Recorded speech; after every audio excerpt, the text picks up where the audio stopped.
Ladies and gentlemen, welcome to the Making Your Mark podcast. I'm your host, Mark Bundang, and today, like always, I have a very special guest. This time, this one is from across the pond, across the Atlantic. He's a family. He's Johnny Luk. Hi, Johnny. Hey, Nice to see you again. thank you.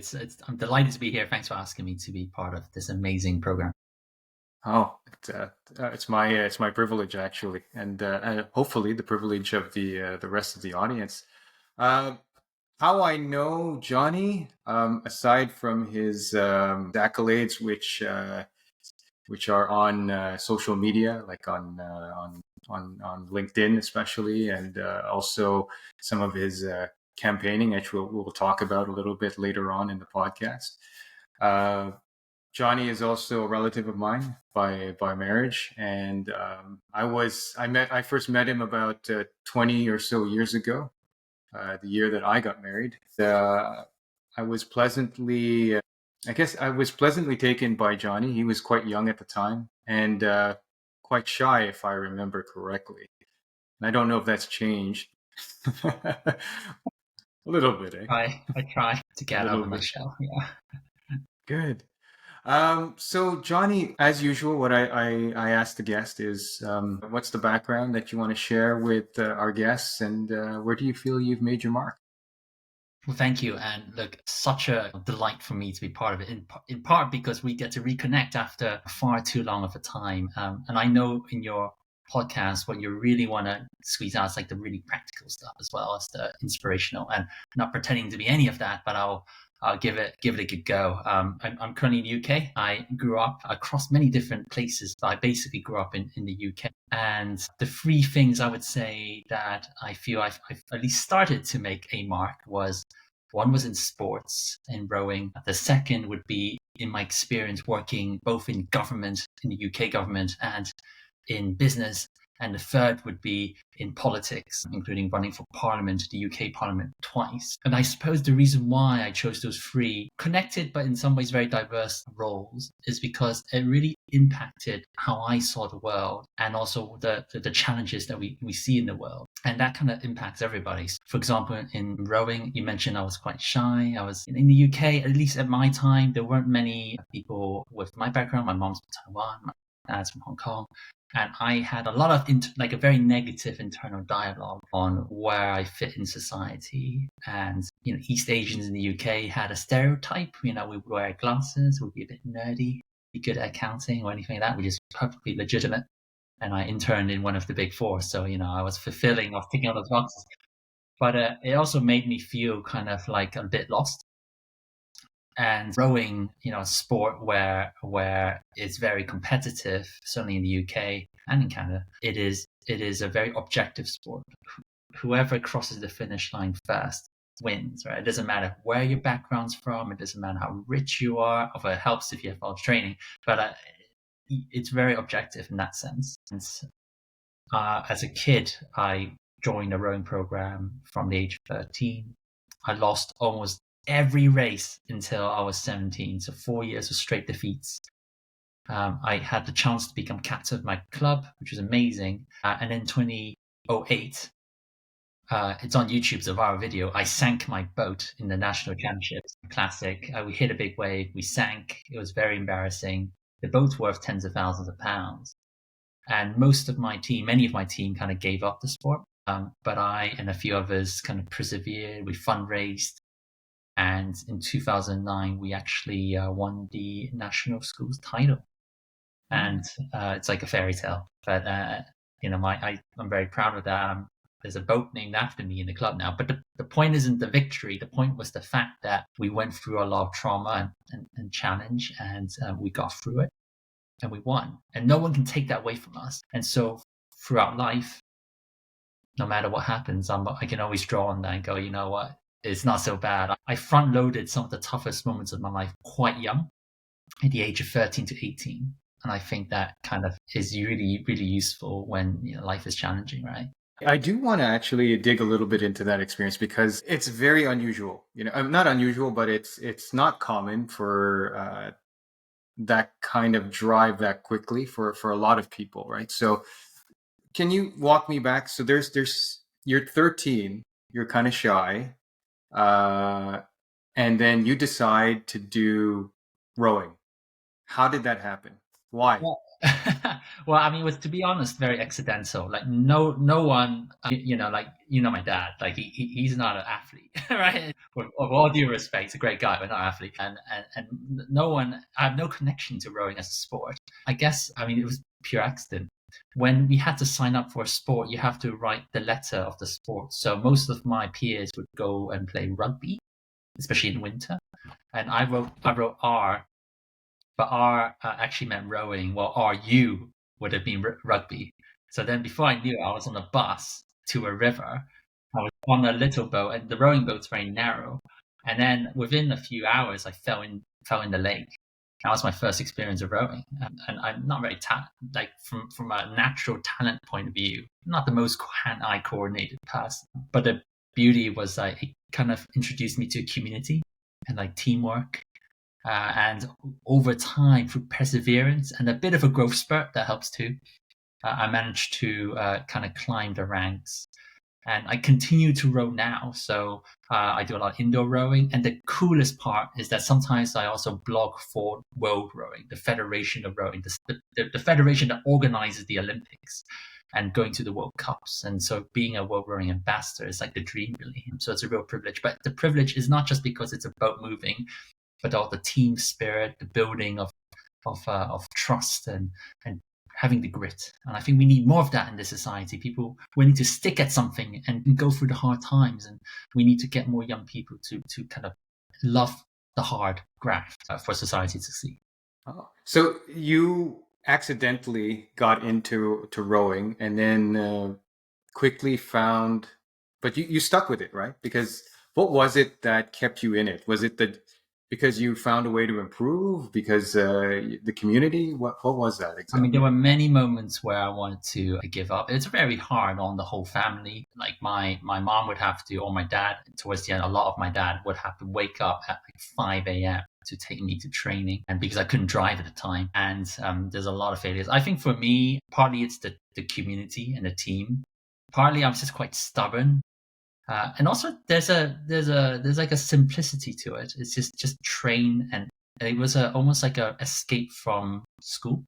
I got to a point where the head teacher would knock on my shoulder and go, "Look, I got teachers saying that you should focus more on your studies than in rowing." And I said, "Look, anyone like getting an A in A level, for example, as a qualification in UK, is admirable and important, of course. How many people can say they could become a national champion in anything? Like I wanted to do something a little bit different than the status quo. Maybe it was a rebellion of the stereotype. Yeah, and look, it was brutal. It was really hard, and I pulled my back many times. There was lots of tears and tensions. Like just to be selected for the crew is very tough, and I lost a lot more races than I won.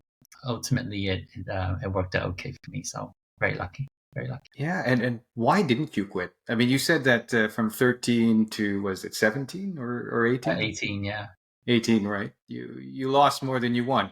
yeah, and Why I didn't you had to quit? I had to sacrifice a lot. So I was doing lots of other things as well. I was in the cadets, for example, at school. I loved that as well. I was in the athletics team. I think, but ultimately for athletics, for example, I didn't do as well in that. So it helped me narrow the choice. I think that was quite useful. I was lucky to be asked to lead the team quite early. I led the team in my second last year in school. Normally you get asked the last year at school. So that meant I had a bit more time, and the pressure to kind of fulfill your task. Yeah, so I think it's a lot of that, and you kind of get addicted to it. And because it's a team sport mainly, you don't want to let down your team. You don't want to walk away from your team. So ultimately, it was that. But I tried to do more rowing afterwards at university, and I found that very hard because like you lose a lot of the teammates from before, and then you're starting in a new world. So I've also broadened out my experiences since then. But my most salient experiences when I was young was definitely rowing. And my message to your community is that it doesn't have to be rowing. It could be anything really. But and then you can always start late as well. But finding a passion and going for it is an amazing feeling. It's worth looking out for. Yeah, I was lucky to find it quite young. Absolutely, absolutely. And the reason why my line of questioning is about like why didn't you quit? Because so many kids do. You know, like, so many kids are. At least when I grew up, and I think during my daughter's time, she's 14 now. I've heard, you know, that the kids sometimes they don't persist. You know, they don't persevere. You know, they don't seem to be as resilient. And I think is the resilience from within or imposed on you until it becomes something from within? I don't know what do you think? I think that's a great question, and it's a fundamental question, especially in our modern society. I think it's a mixture of both. I think I had encouraging parents. I think having a great coach is important and a great program that embraces the notion of working hard. But I also think I lived in a time when I didn't have smartphones, right? And it sounds, I'm sure, bizarre now. Even in my first year at university, we didn't have Wi-Fi. We had LAN cables. You know, like I'm not that old, but like the world has moved at such a pace, and now we are melting our brains on our phones. And I think that's a real challenge. I think being able to do stuff that's real and physical is so important. And you need to basically work hard enough for the endorphins to kick in. And sometimes the endorphins don't really kick in until after the workout, right? So I think as in our generation, we have a duty really to educate that to the next generation. And the grit doesn't have to come from sport. It can come from doing something creative. It could be a passion project. It could be anything. But the key is because social media, etc., and phones can give you such a quick dopamine in such a quick time. How do you replace that? And how do you teach the lesson that you can get a different kind of feeling of satisfaction that is much more than the short term? I think, to be honest, like I do have faith in young people. I think a lot of young people are realizing that. I think like the new generation, for example, are a little bit more cynical with news, like with sensational news. I think they're more cynical with alcohol, even like they drink less, certainly in the UK. And I think they're starting to realize that, you know, especially after lockdown, COVID for the UK, and certainly there is a love for embracing the real world. But we got to manage it, frankly, and then make sure we keep pushing the kids to go out there and try new things and get their hands a little dirty, you know, like experience the real world of it. Do you think that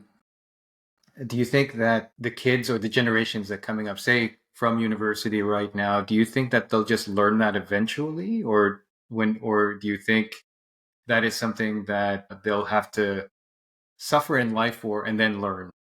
Yeah, I think many people will learn from it, because I think there's only so much doom scrolling you can do before you start getting bored and feeling like there's something called the quarter life crisis, which a lot of people get, especially me, like where you like you get, you know, maybe post education, you're working, you're like, what is the purpose of life? Like most people kind of go through that.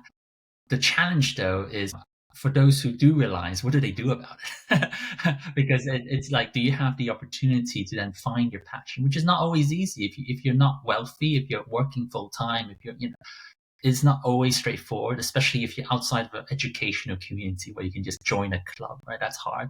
The second is, what do we do with those individuals who don't find the solution, right? Who are still trapped, because it is, in my view, a form of addiction. So that's the bit where they might need more outside help to boost that.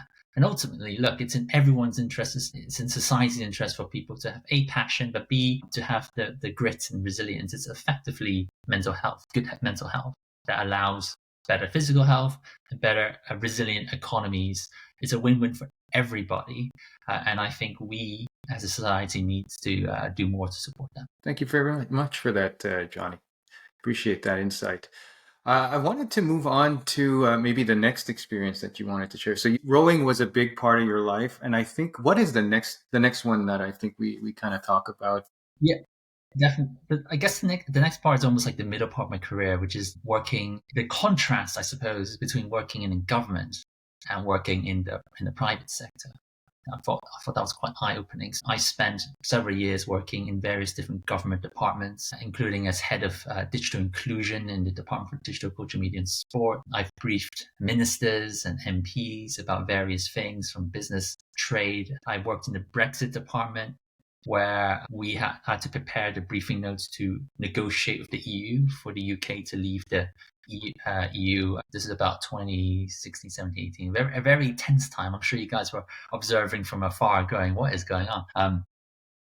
And then seeing that, and then seeing kind of the more private sector side. So I ran a charity, which was extremely tough. I worked in a big corporate, a Fortune 500 company, the Deco Group, as head of strategy. I've worked now work in a public affairs and policy comms agency, Castle and Clay, and dealing with like much more like commercial or NGO like organizations. I think it made me realize that, you know, economic growth, like opportunity, like it really is driven a lot by the private sector, and there's a lot of things that the state can learn from that.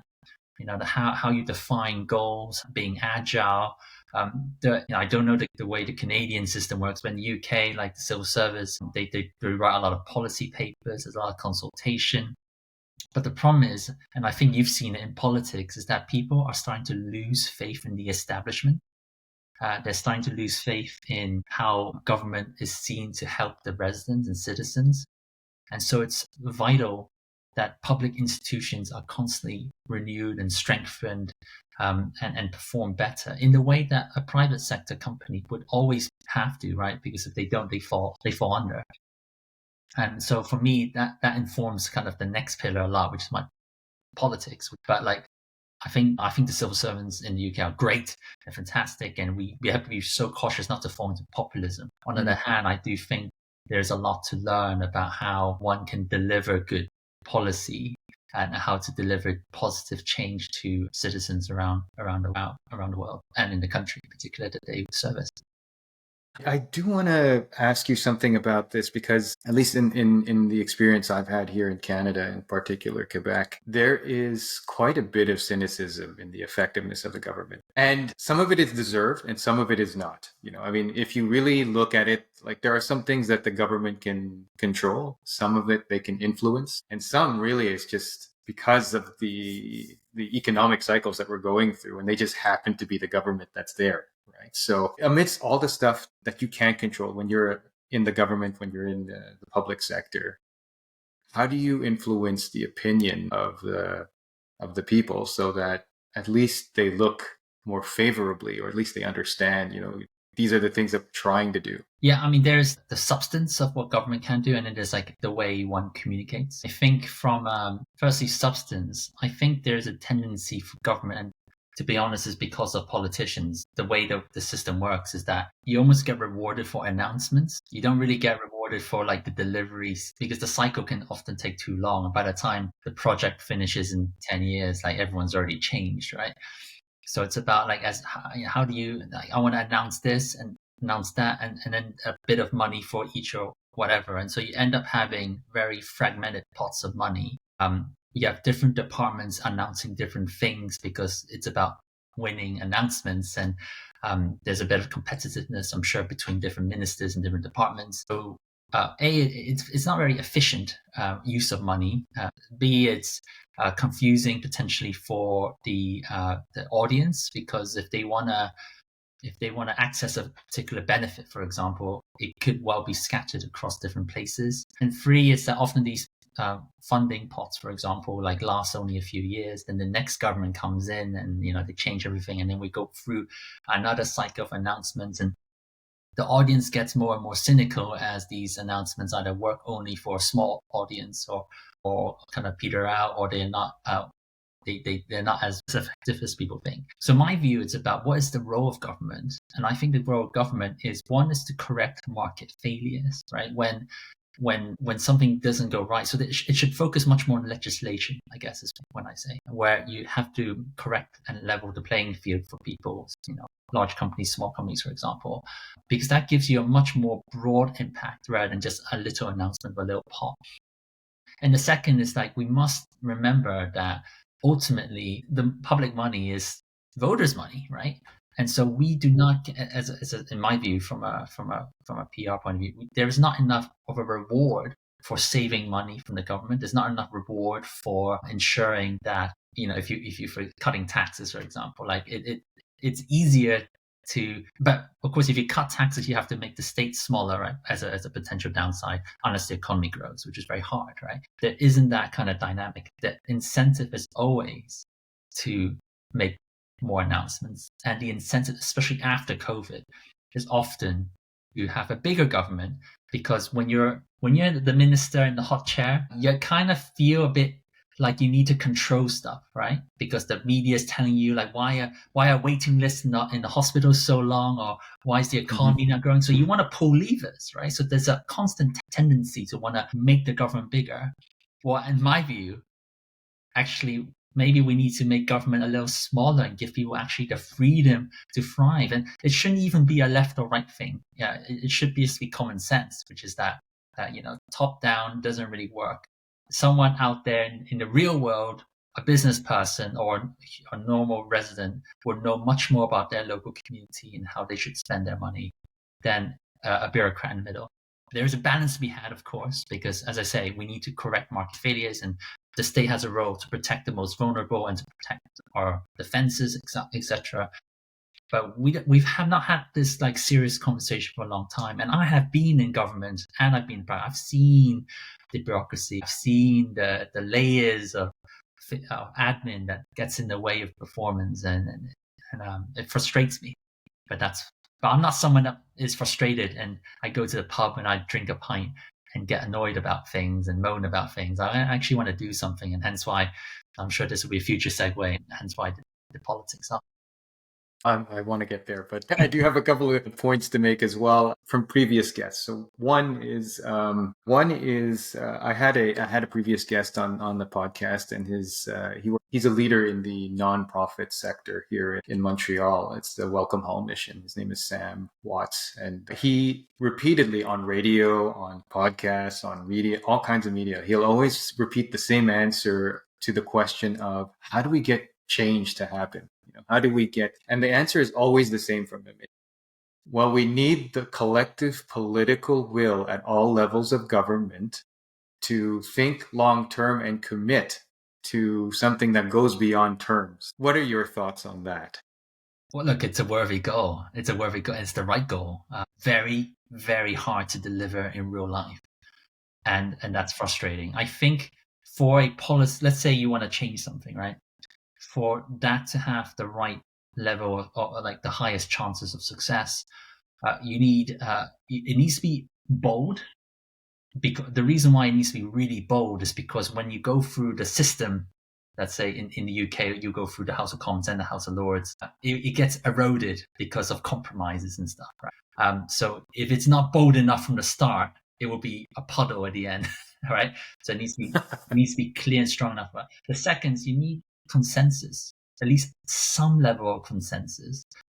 And the reason why consensus is good is it means the policy is good, right? If the policy is that controversial, you got to reflect a little bit on why it is. And again, we're so partisan, we're hyper partisan now, right? Everywhere and around the world. US is a great example, right?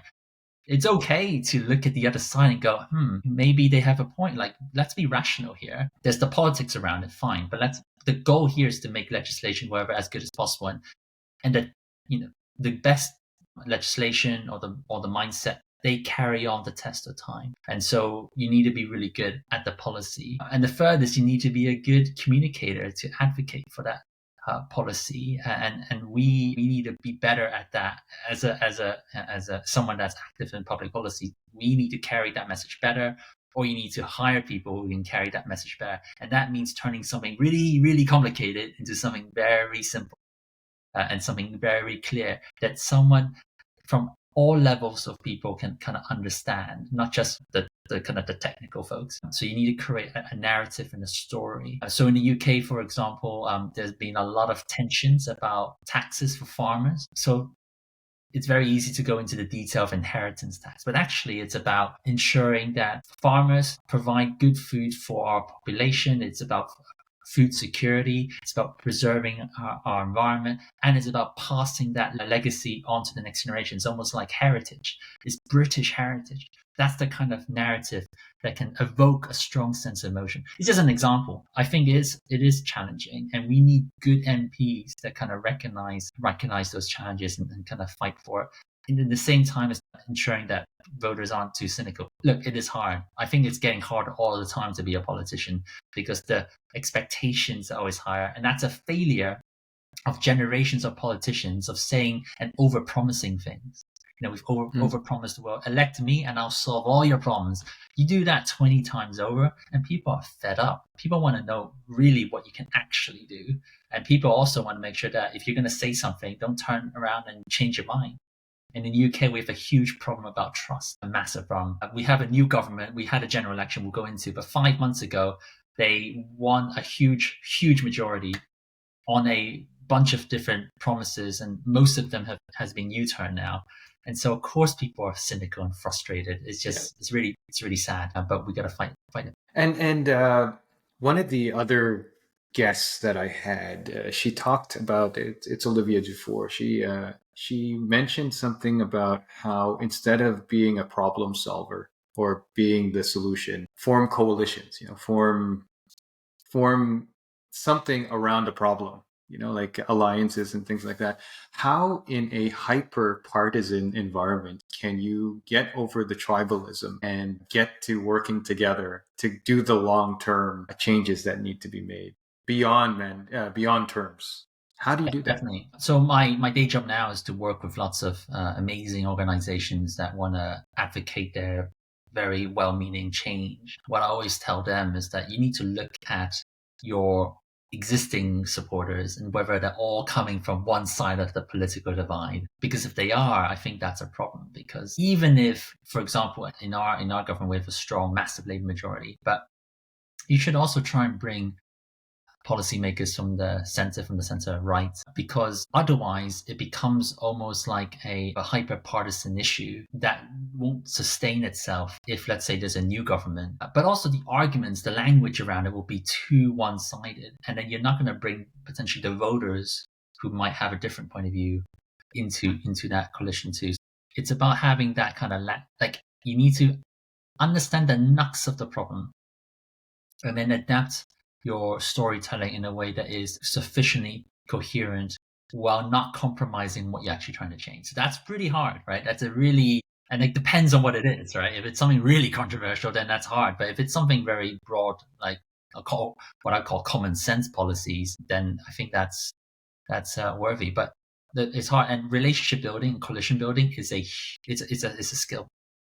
And one thing Absolutely. that always surprises me is that a lot of people correlate, being decisive and strong leadership with being, not nice, or being an a-hole. We sometimes reward those people like, oh, strength is about giving the middle finger to people or being rude to people or throwing the book at someone. And I'm like, why? You can be very strong-willed, but be polite about it.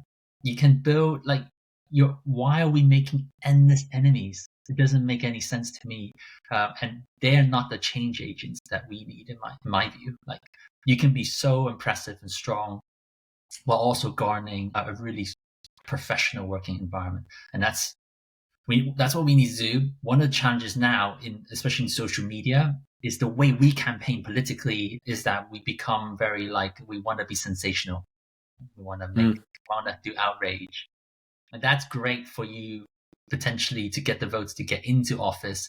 But what are you going to do after that when you've annoyed virtually everybody and you don't like to listen to evidence that's contrary to your one-line slogans, or you're scared of upsetting your legions of TikTok fans who don't actually understand a lot of the policy that you're actually trying to implement, because you've been telling them that it's all fairy tales and it's all going to be solved when you walk in the room. We just need to mix that passion with pragmatism to actually get things done. Yeah, it's hard. And I want to take it back full circle to the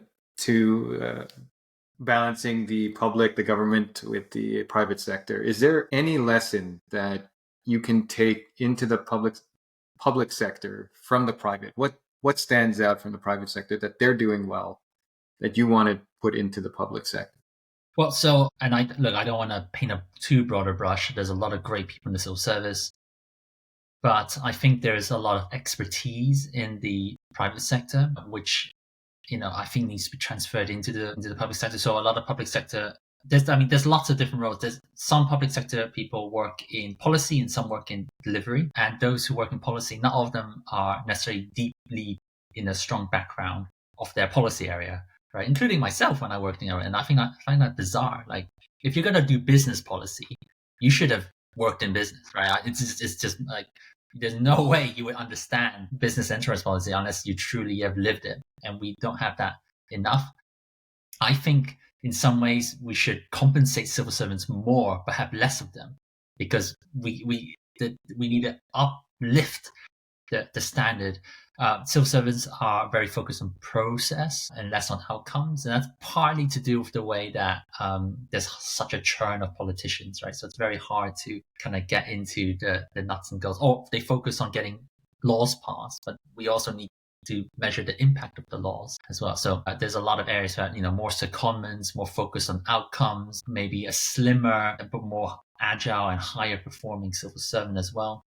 There's loads of different things we can do, but it takes time. And again, one of the reasons why I ran for parliament is because I've got experience straddling the two different worlds, which is campaigning and governing, right? A lot of people are very good at one or the other, but you need someone, in my view, that can do both so that you can win, hopefully, and then go in and actually move things and not just be inundated with paperwork and be obsessed with paperwork without actually doing anything. That's interesting because you've, and I guess this is the third part that we're going to get into. You've campaigned twice. I think one was before, it was just before COVID, right? That's like right, in 2019. And then the other one was it this just year. last year? This year. Or this year? Yeah, in July 2024. Okay. So how old were you? I want to frame it for the audience. How old were you in 2019? I was 29. Okay, 29. I just want to frame it for everyone. Okay, 29. So for me, that's very impressive, Johnny. And then I guess if you do the math, you're 34 now, and you ran around this year. So what can you take away from, or what was the experience rather, running the first time and the second time? Yeah. So it's a weird thing to even say, because like, how many people do we know in our community that goes, yeah, I ran, because you watch these guys on TV, right? Or and then to actually run, and not like, it was not a joke campaign like an independent. I ran for the governing party of the time, and I had to go through so many selection processes to get to being selected. And I've been campaigning now for over 10 years. I think 2019, I was a younger novice. Just being selected for any parliamentary seat was super exciting, and it was just really surreal. The way it works in my party is that you have to go through an assessment center, like a series of interviews. And then once you get accepted, you then need to interview with each little part of the country that you want to represent. So in 2019, I was in a place called Hampstead and Kilburn, which is in North London. I didn't live there. Like, I knew nobody when I walked in the room. I had there was an audience of a few hundred people. So imagine an auditorium, a few hundred people. And I walked in, I was against someone that was local. And then there's me walking around, didn't live in the area. And I just kind of had to give the speech of my life. And I did. And I won that selection. It was absolutely brutal. This was when Boris Johnson was the Prime Minister. It was a very tense kind of time. It was like the kind of get Brexit done kind of atmosphere. And I was in an area that was very dominated by the Labour Party. And I was not the Labour Party, I was a Conservative Party candidate. But nevertheless, it was a great experience. I did debates. It was not a target seat, so we didn't get that much support, but I did build grassroots support, and I did a lot of social media.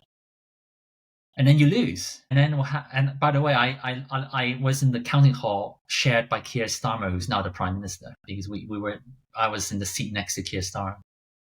Okay. Yeah. Wow. So the crazy thing is when you lose, you kind of, that's it. Like, you're just a normal citizen again. And yeah, it's a bit bizarre. But to me, it was a massive break, because again, most people don't get to run for parliament. If you run for parliament once, you build your profile so that if you go again, you have a higher chance. So in the next one, which was in Milton Keynes Central, which is a city north of London, I got selected about a year in advance. So last time I got selected a few months before in 2019. I got selected a year in advance, and I went through the same process. Like, I had to do loads of interviews. I had to do 2 rounds of like big interviews after the first, like 3 rounds of interviews, I guess. I had to get people basically had to vote for me to be their candidate. But this time, I was not the like someone from outside. My own wife was there as one of the voters. My parents lived in this seat. I lived in this seat. I knew this area really well, and so I really, really, really cared. And I think we need MPs that really care about this area. And I did something crazy. After 3 months, I quit my full-time day job. I quit my job completely, and I campaigned. I put all my life savings and campaigned full-time into what I didn't even know when the next general election was, but I just campaigned full-time, which meant doing 10, 12-hour shifts, I knocked on over 7,000 doors personally. Imagine that. It takes time to knock on a door and speak to someone and take down their notes. I did loads of social media, millions of views on social media. I got a letter from the then Prime Minister saying that I had one of the most active campaigns in the entire country. And then 3 weeks before the general election, the Prime Minister came over and spent the entire day with me. Like, absolutely surreal. Like, I was in his motorcade. I was doing stuff one-on-one with him. It was absolutely bizarre. I helped contribute to the manifesto. This is as real as it gets. And I'm just like a normal guy, afterwards, like, people from all around the country would like shake my hand. I still walk out now and I get selfies and stuff. Because even though I didn't know it was such a big deal, because my campaign I was so like just focused on knocking on each door one by one and posting a video here and there. But everyone, I think, on social media noticed my campaign and started to garner attention. During the actual result in July, it was really brutal. We outperformed all polls for our seat some by 9 points, some by 12 points, which is huge. However, the national campaign and then headwinds for the Conservatives was really high after 14 years in government. And so we still lost, and it was just brutal because I remember watching the results come in. My parents were there, my loved ones were there, and I was trying not to like cry because I had ITV and BBC, which are 2 major broadcasters, right in front of me trying to get an interview with me. Well, I'm trying not to like burst into tears. So I had to find some space to do that. But look, no regrets, because I stood on some fundamental principles. I stuck to it, and who knows what will happen in the future. Current polling suggests that actually we could win the seat now, but we'll see. But it was a huge, great fun, a lot of sacrifice. But I certainly encourage everybody, including Canada, to participate, because we need good, normal people to run for parliament. If you don't run, then you get weirdos to do it. So, like myself. So we gotta get more participation, because it's a pretty cool thing to participate in democracy and to watch physically, the votes come out. Over 12,000 people voted for me. So it was pretty cool.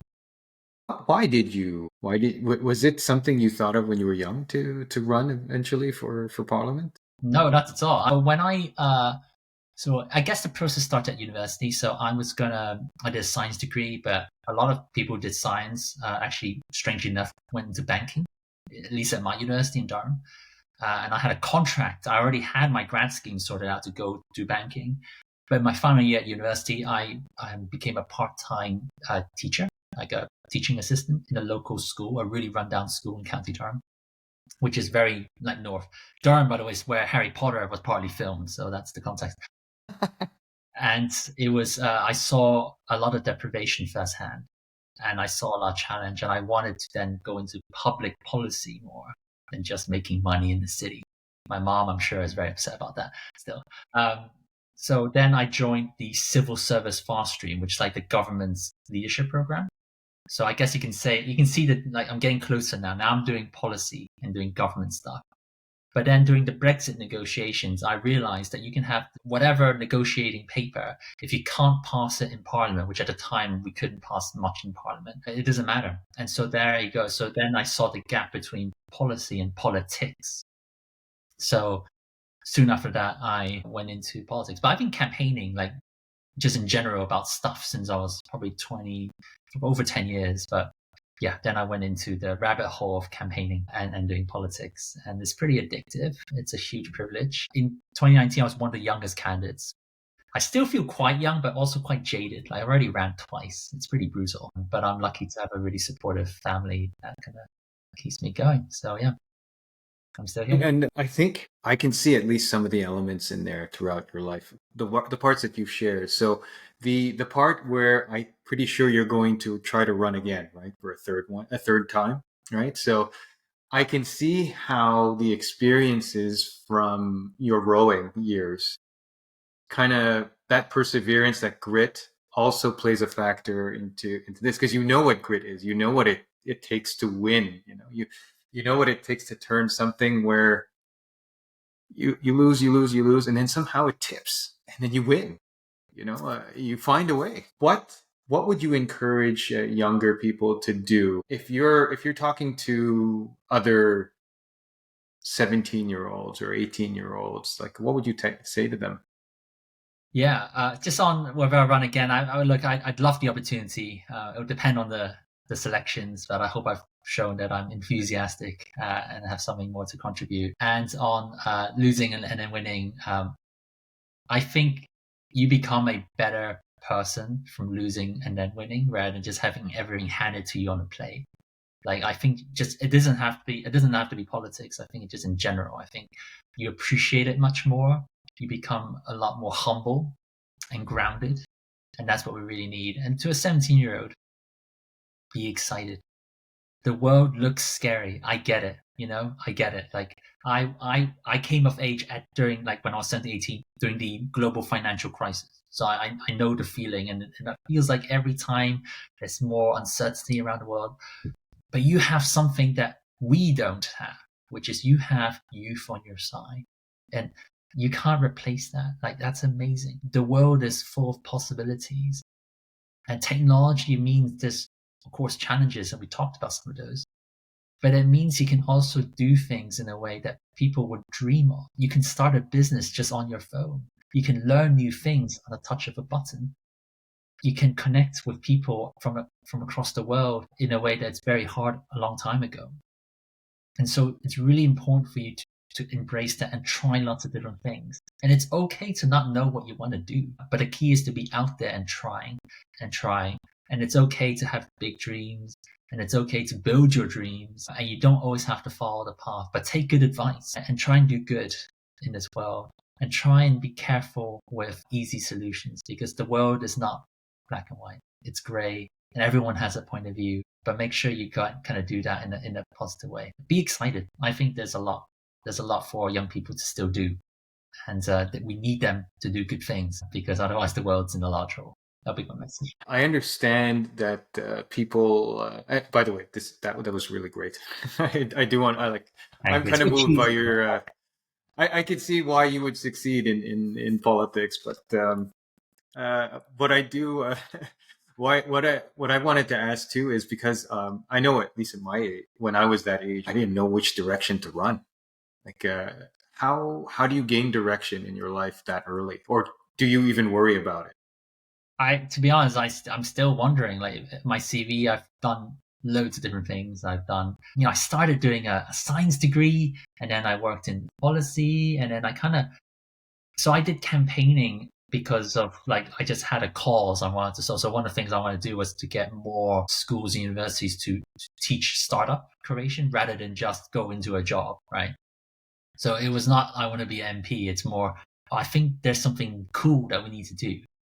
And then after the elections, my experience of campaigning, which is effectively communications, meant I landed a job into communications, right? So it's kind of natural that way. Same with rowing. I love the sport, and I ended up helping the Rowing Federation now. I think that's really cool. I think it's important to be open to change and open to do lots of different things. There might be things that you might not think it's exciting at first hand, but it can be quite fun. I do encourage people also to, yes, you can get a normal job, right? A normal job, but try freelancing, or try being self-employed, and try and create your own project or startup, especially when you're young, because I think as you get older, creating a startup can feel more and more scary, right? Because the stakes are higher. You got to support your family, for example. But when you're young and naive, like when you think nothing can go wrong, then I think that's good. Be brave, because we all start losing a little bit of that bravery as we get a little bit more jaded, and we really need to not lose that. So yeah, it's okay to be a bit lost. So be open-minded.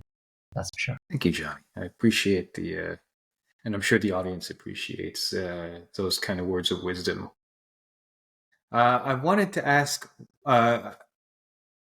There's an overarching advice that I usually ask. I don't know if you've already given it, but would you like to maybe, if you have, reiterate in simple terms what's the imparting overarching wisdom or advice you'd offer the audience? Oh, gosh, I was just trying to read through my notes to think what it is. So I think what I just said is a large part of that. I think the other area is, and it's almost like the flip side, which is when you find something and you're like really driven, and that's great. Like, we reward people who are ambitious and driven and have the grit, everything that we spoke about today. But just remember that you can't do anything on your own, and you really do need a strong support network. Mm-hmm. And certainly during my darkest times, your friends when you go through something bad and whatever. My family, my loved ones were there to support me. And I think that's so important. It doesn't have to be politics. It could be anything. Like, invest in your family and in your friends, because they are the ones that will back you. And also, life is best shared, I think. Like, your victories should be shared. Build a team, and things are much more fun when you're collaborating, when you're with someone. So I think that would be my other message as well. And ultimately, yes, be ambitious. So have balance and enjoy the life. I'm really bad at that. Like, I'm so bad. I'm working on it too. Like, it's okay on a Sunday to not have to do something that's related to a project or work. It is something I've consistently failed. And when I sit at home and do nothing, I get very guilty. I'm sure you feel the same way sometimes. Oh, I should be doing something. But you don't have to always do something. Enjoy life. But don't obviously sit at home all day, all night, every week. But like, it's okay to rest. It's okay to feel bad when things are bad. And it's okay to feel good when things are good. And it's okay to share that excitement and projects and success and failure together with your friends and loved ones. Yeah, I'll leave with that message. If someone watches this episode and feels compelled by your story and wants to learn more, or wants to learn more of anything that you talked about, how can they reach you? You can reach me on most social media networks. I'm quite active on X, is Johnny 2_UK, or LinkedIn, Johnny Luk. So yeah, always happy to providing evidence or support or whatever, both in terms of commerce, public affairs, or in politics, or in sports. Very open book guy. So yeah, don't hesitate to reach out. Thank you. Johnny, this has been an absolute pleasure.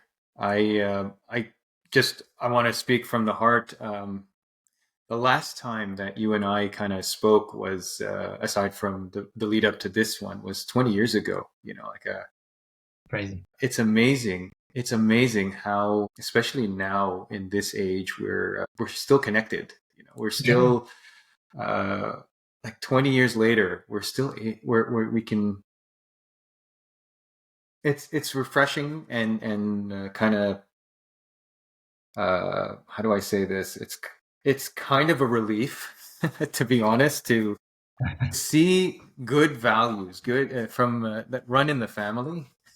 To see that across the pond, and to see that you're doing some great stuff and some good for society on that side of the world, and through social media and YouTube and Spotify. Hopefully that spreads. And I think that's how it spreads, and I wanted to personally thank you, Johnny, for your time and allowing me and the audience to get to know you. Thank you, and likewise, I think what you're doing here, telling these cool stories, not just for this episode, but many other episodes, I think is amazing. I'll definitely spread the word. And I have to say, you haven't changed at all. I mean, you look fitter and stronger, but you haven't aged a second. So I have aged a lot. I mean, just compare myself to a year ago, I've aged like 10 years. So I need to learn your secrets. And thank you for having me. I've really enjoyed this, and I can't wait to share it widely across all networks. Thank you, Johnny. Well, that's it, everyone. Please watch this episode, and you know what? Comment, like, subscribe. You know the usual. Johnny, have a good one. We'll talk soon. Take Thank care. you. Bye. Bye. Hey, thank you very much. If you made it this far to the end of the podcast, I really want to thank you from the bottom of my heart. You know, we're just starting out, so it would help if I could just ask one more thing of you. Please subscribe to this channel and share the podcast, share the episode on any platform you can. It would mean a lot to me and it would help us a lot. Thank you.